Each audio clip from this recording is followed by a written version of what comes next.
Evening, guys and girls. So, again, sat down tonight to, well, it's actually like 10:30, 19 past 10 p.m. on the 21st of the 1st, 2021. But I sat down tonight again to have a look at that script that I was talking about, the one about fear that probably won't have anything to do with fear in it. And I came across something that when I first got my little laptop-y tablet thing, I had a big gaming laptop and it was just not good to travel with.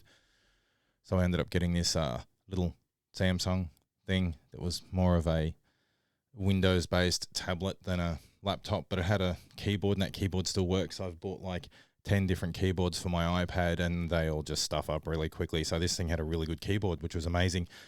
Dropped, got a smashed screen, still used it. But anyway, my point was tonight when I was going to sit down and have a look at the fear thing, I thought I'd come out and do a video, but I wasn't really all that enthused by it. But what I did was I found this thing about chickens. So it was the very first thing I wrote with my laptop, tablet, whatever it was. It was the very first thing that I started writing. It was when we were sitting in a hotel room in Kauai, in Hawaii, and I don't know if my missus wants to comment when we were in Hawaii. That's how long ago it was, and I was reading it just before, and it's pretty ranty but fairly valid. The only part of it that I wouldn't really say in it somewhere, hang on, I can bring it up. In this thing somewhere, it talks about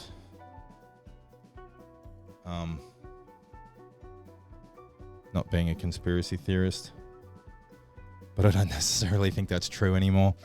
I mean, I don't actually think I'm a conspiracy theorist, but there are probably some things that... Oh, there you go. I don't consider myself a skeptic or denier of anything, but when people spread hate and fear about a subject or claim bias or bigotry or whatever phobia contrary to evidence, I would have to say I will take the path of logic and reason, not emotion. This ties back into what I was saying the other day. It's probably not necessarily true that I don't tie things back into emotion. I just don't necessarily react to the emotion that these things tie back into. But this whole thing is called chickens, which is why this episode's called Hatched, because I think jumping into this video now without actually planning anything, I might have counted said chickens before they had exited the calcified casing of their embryonic sac. So it was just astounding the amount of chickens that we saw in Kauai. We keep getting told that chickens have been bred so far away from what they are in nature, how they actually work in nature, because they're from Asia somewhere. I don't know, I'm not a chickenologist.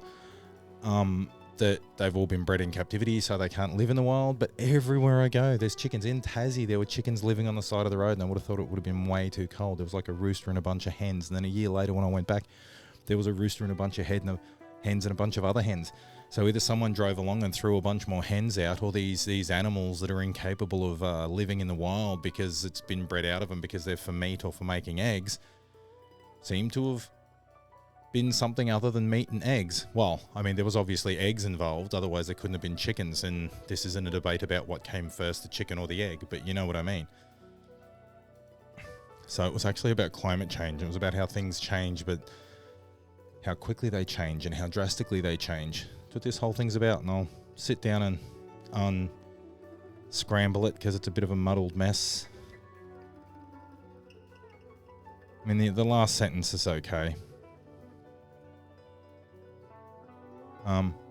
Second last sentence. For years, I believed it was a good idea to limit your personal impact on the finite resources of the planet. Actually, it's all one big long run-on sentence. I tend to do that. And paragraphs. See, when I was in school, I missed a lot of school. So a lot of my primary schooling. So it was always, a paragraph is about a new topic. Okay, well, this whole 6,000 word thing I'm writing is one topic, so it's one paragraph. And I could always fit an and or a but or a comma or something in the middle of a sentence to just keep it going and going and going and going. I didn't necessarily see the need to start a completely new sentence. And then when I got to uni, which was only a couple of years ago, I basically made sentences as short as I could, unless I didn't like the facilitator, and then I'd make the sentences as long as I could, but still have them be semantically or grammatically correct. So, yeah, it's not really about chickens, it's about people. But I don't know. See, I used to watch our chickens at home. So we had this chicken that I used to watch frequently. Now this chicken was really, really, really good at finding worms, but she was dumb as a stump. Well, actually, she was dumb as a chicken, but that's the way chickens are. I mean, we had another chicken that was a tiny little English game hen, and she'd collect everyone's eggs, whether they were goose eggs or duck eggs or chicken eggs, or she probably would have collected wild bird eggs if she could have gotten up in the trees to get them. And she'd sit on them. So there's this little chicken that's like this big.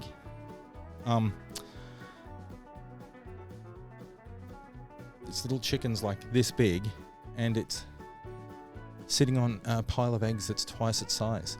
And this is in the middle of winter in Tassie. Well, maybe not winter, but a lot of people think that's what the weather's always like in Tassie. And she'd sit on these eggs and try and hatch them all. And then we had a duck that sat on a bunch of chicken eggs and then went and drowned all the baby chickens trying to take them swimming. Again, that's not the story I was telling. So this one chicken we had never gave the chicken a name. It was a chicken. It used to be really good at finding worms. The problem is the natural instinct of a chicken is when there's good food around, it'll make a there's good food around noise, like some sort of clucky good food noise. It's probably different than a oh my god, I'm laying an egg noise, but completely different biological things are happening. When a chicken's laying an egg, it's squeezing this giant calcified growth out its cloaca. You've got to sort of expect that to make some sort of noise. Oosh. I don't know why I said oosh. I was going to say something else and forgot what it was. Anyway, so this chicken would make a clucking noise. And I used to watch her. Maybe not every day. I usually tell the story that I'd watch every day, but that just didn't happen. In the middle of, well, probably 9 months of the year, I was leaving home when it was dark and getting home when it was dark, because it's Tassie, and lived a long way out of town and had to go to work every day. But this chicken, really good at finding. Look, eventually I'll get to the story. I'm going to keep getting sidetracked because that's just what Jeff does. Jeff gets sidetracked by everything. It's like, oh my god, oh look, a butterfly. Anyway, this chicken was really, really good at finding eggs. Sorry, might have been good at finding eggs too. Never witnessed it, so don't ask me what color the house is. Someone might get that reference. If you do, honestly, message me. It's so obscure. This chicken was really, really good at finding worms. See, I'm one of these people that's like, you try and tell a joke, but you keep laughing that you tell it before you even get to the punchline, and you never get to the punchline, and then you don't understand why anyone's not laughing because you've never actually told the joke. Anyway, not my point. My point is this. This bloody chicken was really good at finding worms. I never witnessed any of the other chickens find any worms. This one was really, really good at it. But the problem is she'd dig the worm up and then instantly cluck, and 20 other chickens had come running in and tear up this worm, and she wouldn't get any. So gradually, probably over about a year, she'd dig up the chicken, she'd stick her foot on it, and I swear to God, she was counting to herself. She just stood there and shut her eyes and would shake a bit, and then it would take a few seconds, she'd cluck again, and then she'd lose the worm. And eventually it just got to the point that she looked like she was having a full-on epileptic seizure, but wouldn't cluck, and then got to eat the worm. So a lot of animals can adapt to things quite well. I've probably got other animal stories. There's lots of animals around in my life.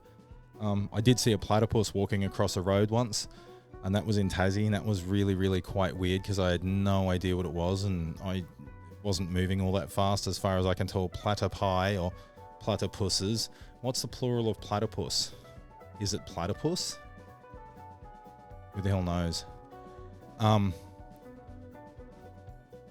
I mean, what's the plural of sheep? A singular sheep is a sheep. Is a plural of sheep sheeps? Is platypus the same? I don't know. Well, I mean, a platypus is obviously not a sheep, but you know what I mean. It's an English question, not a biology question or categorization question. Anyway, yeah. So, chickens. I don't know. Maybe chickens bring out insanity. So earlier today, I had to leave work early, so I woke up with a headache, and I grind my teeth in my sleep. I've got really, really crap teeth. They've been resin filled and stuff because some of them are cracked. So sometimes really, really cold stuff hurts a lot, and really, really, really sweet stuff stings a lot. It only seems to be with real sugar. Fake sugars that apparently react in your body very, very similarly for messing up insulin levels and things like that. But fake sugars don't seem to bother me near as much. So getting a sugar-free thing that's still way too sweet for me to eat doesn't seem to affect my teeth. Anyway, again, getting sidetracked. My teeth are really, really bad. I grind my teeth. Sometimes I wear a what do they call it? An occlusal splint. It's just a mouth guard. Makes me look a bit spastic. So I wear this mouth guard when I sleep so that I don't grind my teeth in my sleep, because I don't grind my teeth when I'm awake, because just even the thought of that just makes my sphincter pucker. So I woke up with a headache this morning. I knew it wasn't from grinding my teeth, but I wasn't sure what it was from. So I took a couple of aspirin, something along those sort of lines. Went to work, was fine. The headache was gone. I was all right. And then come just after lunch, so about 1 p.m, I started getting these little visual artifacts. I'll link a video from my other channel that talks about what happens when I get a migraine. That was done years and years and years ago, but I'll explain it. It was, I'll link that video. If I can work out how to put a link in, I'll link that video, or I'll just stick it on my page in the comments. I'll stick it underneath the comments. I'll stick the link in the comments to the video on my other channel about what I see when I'm getting a migraine. So I was in a really good mood all day, and I don't know why. Plowing through the work, wasn't as hot as it has been, and I just got a migraine. I mean, I have been putting myself under a lot of stress. Getting this done, a little bit of stress, not heaps of stress, but a little bit of stress. But work life, other things happening around, and I've just been stressing myself out, thinking unhappy thoughts. Can't blame anybody else for that, and don't necessarily know where I'm going with my life, and then that's causing me stress because I'm thinking about that I don't really know where I'm going in life. So basically it's like me trying to tell that stupid chicken story a minute ago, where I just keep veering off into the weeds. You know, it's like trying to drive a car simulator and you can't feel any of the G-forces going on. Anyway, so I had this migraine. As soon as I noticed the visual artifacts that I was getting a migraine, I took some more painkillers. I mean, it was many, many, many hours later. It's not like I'm ODing on the stuff. Yeah, it's like 4 pills in a week. It's not going to kill me. Yeah, had to go home. So I cleaned up a little bit that I could, but I basically had to walk around the workshop with my eyes shut, because with the visual artifacts, it was like my brain was thinking it was getting visual cues of something moving into my field of view. And you know how you like flinch? You think someone's going to hit you in the face. So that's what I was doing, trying to walk through the workshop. So I'd shut my eyes. So the only thing that I could see was these visual artifacts. But because my eyes were shut, I guess my brain didn't bother flinching, because it went, well, your eyes are shut, you can't really be seeing anything. It didn't make it any easier to deal with. It just stopped me nearly falling over. Anyway, the painkillers lessened the visual artifacts enough that I could actually get myself home, had a shower, relaxed for a while. This evening, I'm actually in a bit of a manic mood. I don't really know how else to explain it. I'm not in a bad mood. I'm not unhappy. I don't feel unduly stressed about everything, even though there is a lot of stresses. Maybe I've just snapped. Maybe reading about chickens has just tweaked my melon enough that I don't know what's going on anymore. Anyway, I don't really have much else to say. I don't even know how long I've been going. A very long time. Sorry, I was just looking at how long. I probably shouldn't have bothered. Have an awesome evening. Be excellent to each other. And really, I think that's all I've got to say about that.